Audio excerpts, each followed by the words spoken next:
So what? Lucy Brown gets around. She's only 13, for Christ's sakes. No problem there.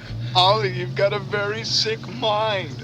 A very sick mind.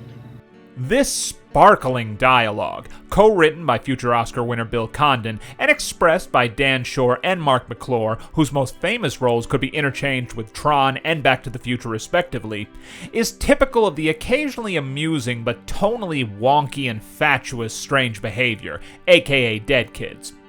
Credit where credit is due. I thought my assumptions about this being an Ozploitation film were unfounded due to the impressively believable production design.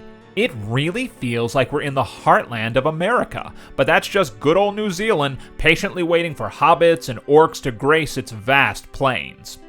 I initially found it a little odd that the title for producer-turned-director Michael Laughlin's follow-up to this sci-fi slasher was the cute but tiring Strange Invaders, but the internet claims that this was all part of a grand scheme to create a strange trilogy of films, a feat which never came to pass.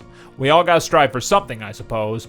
Sometimes, Laughlin's photographic flourishes are mighty impressive, including a lengthy crane shot and 360 camera moves, but this decision also reveals the inherent dangers in allowing a scene to play out in one take. Here, the problems waffle between actors who seem to be searching for their lines, and bits that take far longer than they would if there were some cutaways to tighten things up. Despite a clever concept that could have birthed any number of sinister scenarios, Strange Behavior is let down by a script full of plot holes and inconsistencies, as well as a disparate cast featuring solid work from the more well-known lead performers, but stilted wooden acting from most of the supporting players. The fact that local kids are committing brutal, multiple murders is pretty much forgotten by the end after the main baddie is dispatched.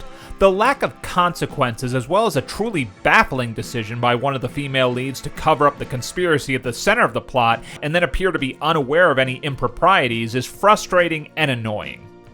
Michael Murphy, a member of Robert Altman's stock company, delivers a committed performance, particularly when he yells at an evil scientist.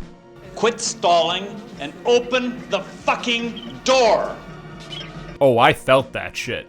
And who knows what would have happened had Louise Fletcher not won that Oscar. She certainly got a career out of it, but she's not especially good here, although she doesn't have much to work with either. Scott Brady's character is also a waste. A missed opportunity if ever there was one. Even the death scenes lack spark. The movie feels like it's being directed underwater. Not a good look for a would-be 1980s slasher. Thanks for watching. Feel free to like, subscribe, ring the bell for daily reviews, and follow the links below for more about this movie and many others.